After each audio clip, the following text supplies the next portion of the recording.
So I just finished watching The Trap on Netflix, starring T.I., Mike Epps, and Queen Latifah executive produced it.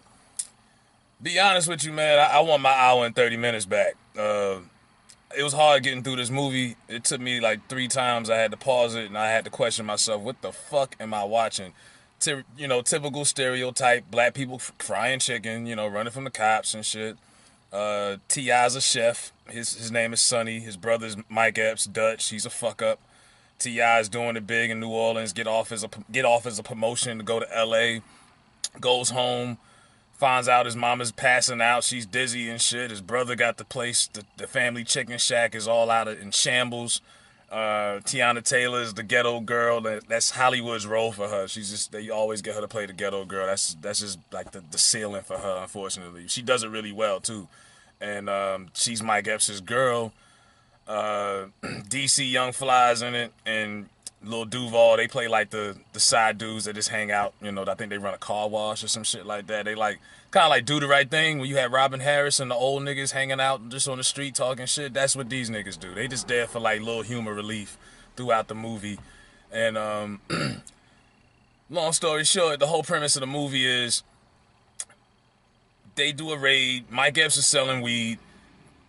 Mistakenly, he puts the weed in the fryer while they had a raid in the shack, and they start cooking chicken. And the secret recipe is he's got Kush in the chicken. He putting weed in the chicken. T.I. has no clue about it. Mom's gets diagnosed with breast cancer, and the whole premise of it is Mom's is gonna die if they don't come up with $100,000 because her insurance ain't cutting it. Her Obamacare wasn't cutting it, and Queen Latifah was the doctor. She executive produced it. She got to get her cameo on. You had a couple cameos from Atlanta people. Bruce came through, ordered like 50 pieces of chicken wings, and Big Boy from Outkast was in it. It was just one of those kind of movies, man. It was something to watch with the family. It's nothing. I doubted if they had more than $1 million budget in this movie. Even the prop guns was fucking fucking like some shit they probably got from Toys R Us. Like, you know what I'm saying? Like the prop guns was like some shit you could get on Amazon, man. Uh, and when you look at some of the movies Netflix is doing right now, like Triple Frontier and Bird Box, I mean, they really could have put more money into this. This shit could have went straight to BET, to be honest with you. And so they're selling chicken with weed in it, and the whole plot twist is T.I. finds out, but he's dating a cop. His high school sweetheart is a cop. So that's the complexity for his situation. Like, he's dating a cop, but he's selling chicken with weed in it. And it's one of those corny, happy-go-lucky shits. At the end of the day, they live happily ever after. You know what I'm saying? It was nothing. I mean, it's nothing really to give away. It's not that complicated of a movie. It's not a real big plot twist. It's nothing. Oh my God! It's no plot twist. There's no left turns. There's no nothing. I mean, it was just one of those movies you probably smoke a L and just watch, and you just like.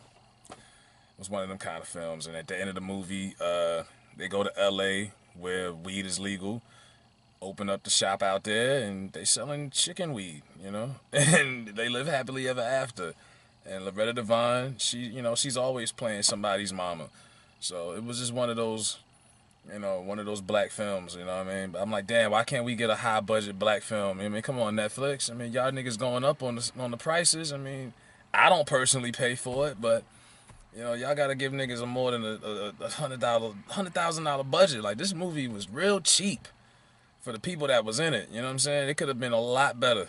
And I didn't have high hopes for it because I already been told it was kind of corny. But I know people who, told me it was corny who think Kevin Hart is funny. So I was like, all right, these niggas is telling me this shit is corny. I already know. I'm gonna think this shit is cornball. Like, you know what I mean? So, and I like Loretta Devine and Mike Epps and Queen Latifah and some of these people that was in the movie, but it just wasn't nothing to go home and say, yo, man, you gotta check that out. The Trap. Nah. I get a shit 3 out of 10. And that's just me being in a good mood, being nice. I give it 3 out of 10. Maybe because it's a couple people I like. I don't want to black bash my people, but I get a shit 3 out of 10, man. This was not nothing to go home excited about. Honestly, I want my hour and a half back. That's an hour and a half of my life I can't get back. I could have watched a episode of Game of Thrones. You know what I mean? To be real with you. But check it out if you want to get in. If you want to, it's something. You get a couple cheap laughs out of it. You know what I'm saying? And that's all that it really is at the end of the day. So like and subscribe. I'm gonna do a few more movie reviews and fuck with me.